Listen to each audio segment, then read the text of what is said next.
Hi. So one of my favorite things to do with astrology is to look at people's lunar returns and their solar returns. And you're like, what is that? Well, it's an ability to forecast what is going on in a person's life. And it's really freaky and interesting and very helpful, especially if you're going through a time of transition and you're kind of unsure if the decisions you're making are right, or just for fun to see what's in store for you. So I check in on mine all the time, but this year, 2023, when the moon returns to the position it was in when I was born, which is every month it happens, we get a forecast of what to expect for the next 28 days or so as the moon transits through all the signs. And it tells us what we can expect. And so I pulled a return for the last lunar return to my natal chart to see what the month was in store. And because I was born with the moon in Virgo, it happened to be the same day as we had the last full moon. So that's very exciting because it's a good time to make changes that to remove things from our lives that no longer serve us. And it's a good opportunity to bring in new things that are good for us. So I wanted to share with you, because now that's almost a month ago. And I wanted to share with you what I've seen in the chart and how it actually appeared in my life. So I'm going to screen share now,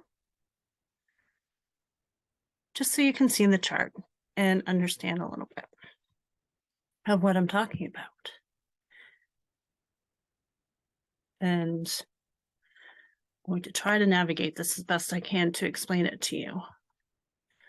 So the lunar return is a month, and a solar return is every year, because the solar return happens every time the sun returns to the same position it was in at the time of our birth. And it takes 365 days for it to return to that same position, which is on our birthday or right around our birthday. So it will be a yearly forecast. But this is the lunar return. And so the moon returned to the same position it was in the day I was born, on March 7th at 3:08 in the afternoon. And this is what the chart looks like. It looks like a natal chart, but it tells a different story.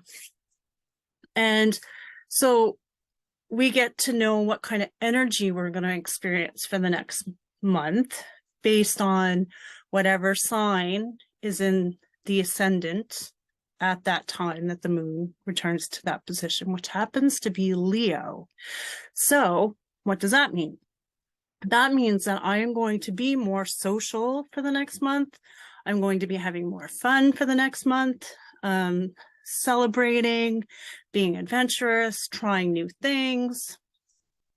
I'm pretty restless, and to get more idea about where I'm going to be showing up and doing these things of a Leo-y nature is, we want to look to where the sun is, because the sun originally rules Leo, and it's over here in Pisces, because we were in the month of Pisces when this happened.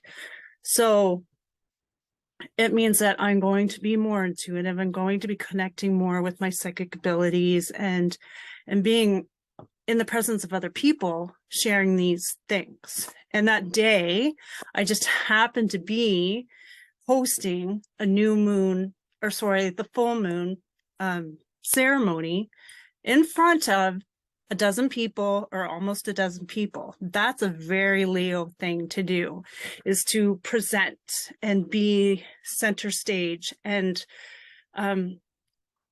that's what I was doing for the new moon thing.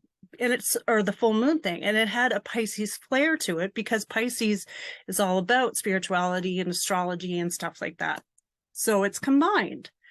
And then, so the next thing you want to do is you want to look at where the moon is, because the moon is kind of what we're instinctively doing things that we have to take care of, whether we like it or not. And that happens to fall in the area that has to do with finance, which and things that have value to us, which is interacting, because the reason why I say it's interacting is because of this red line going between the sun and the moon. So financially, there's going to be a shift in my income and things that I value based on what it is that I'm doing with this Pisces sun energy.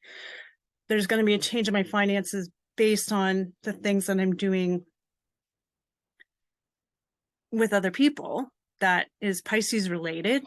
And also my astrology business is picked up, and using my intuition more and connecting with people and networking with people that have the same interests to draw in more financial prospects. But it's also bringing to me more people that have that same drive in those things, that friendships with these people that I hold a lot of value to.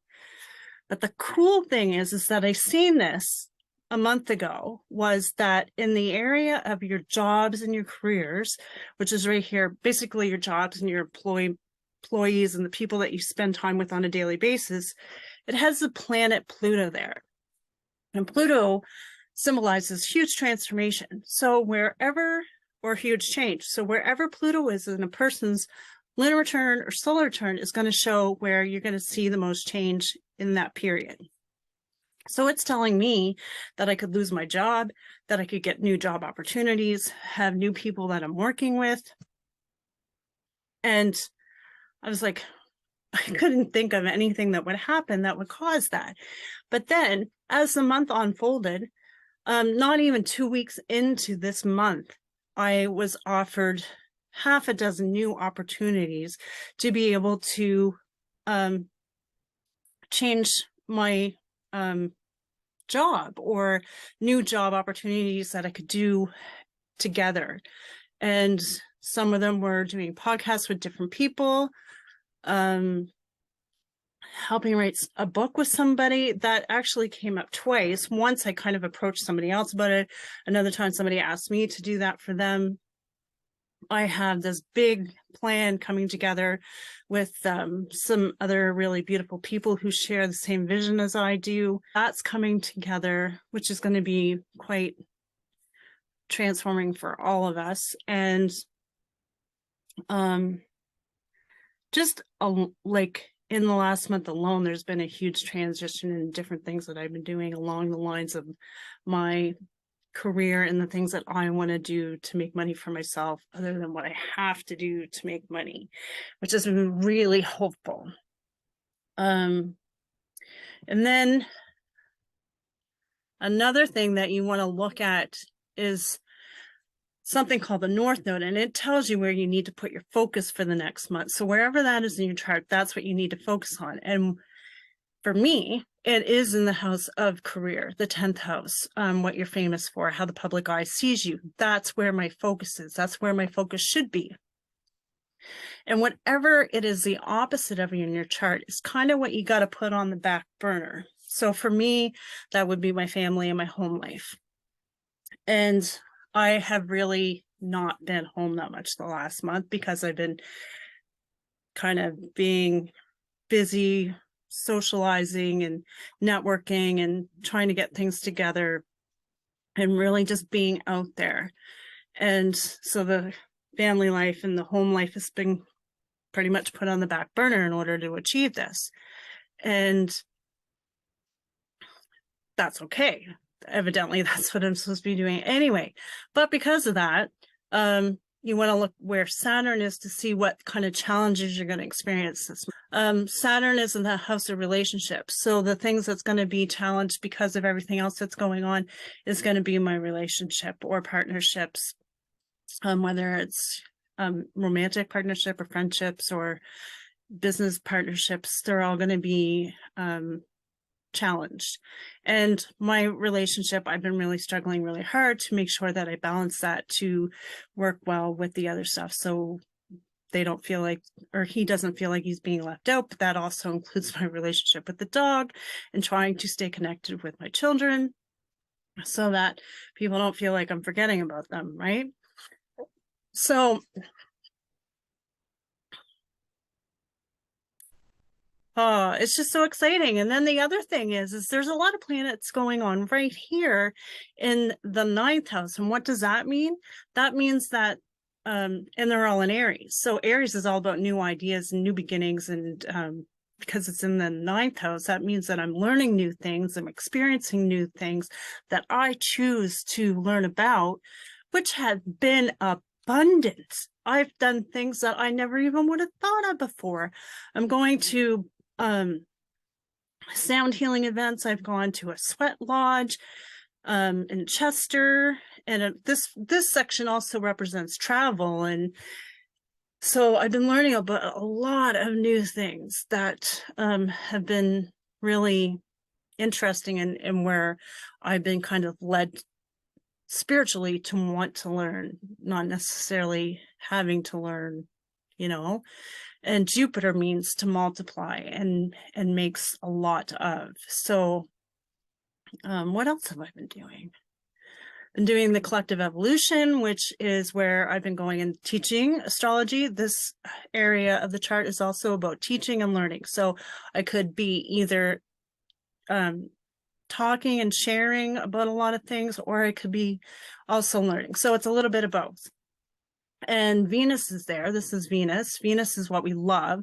So the things that I'm doing are things that I really enjoy. Then over here, this area, this section of the pie is all about friends and people that are like-minded. And Mars is there. And Mars is passion. And it's in Gemini. Gemini is also about communication. It's has to do with media and also local travel, which I've been doing a lot of. I also went to the Valley to a meditation with a friend of mine that I've never done before. And there's been a lot of things that have been going on where I have to kind of travel out of the area to go do, which fits the Gemini thing. But it's to meet people of a like-minded nature, to do things that we're all share the same interest in. And it's a very good placement. It also symbolizes achieving things on your wish list. Last month is really kind of what has been on my wish list for a long time, and it's all been coming together, because really what I desire is to be able to share my experiences and the things that I have learned to help other people to achieve the things that I have achieved, like my health and overcoming fibromyalgia and my spiritual growth and becoming connected with my intuition and doing all those things, because it's made me a much healthier and happier person. And I just want to share that with everybody. So I have been doing that, and I wanted to do this to share it with you. And maybe if you're interested in finding out what's planned out for you in the stars in the next month or the next year, if you're having a birthday, reach out to me, and we'll take a look, because it's really a lot of fun, and it can help answer some things that you might be unsure about and stuff. So, and we can have a consultation. We can have like a quick 15-minute talk about it, and there wouldn't be a charge or anything like that, just to give you a feel for what it's all about, and then we can go from there. All right. Have a great day. Talk to you later.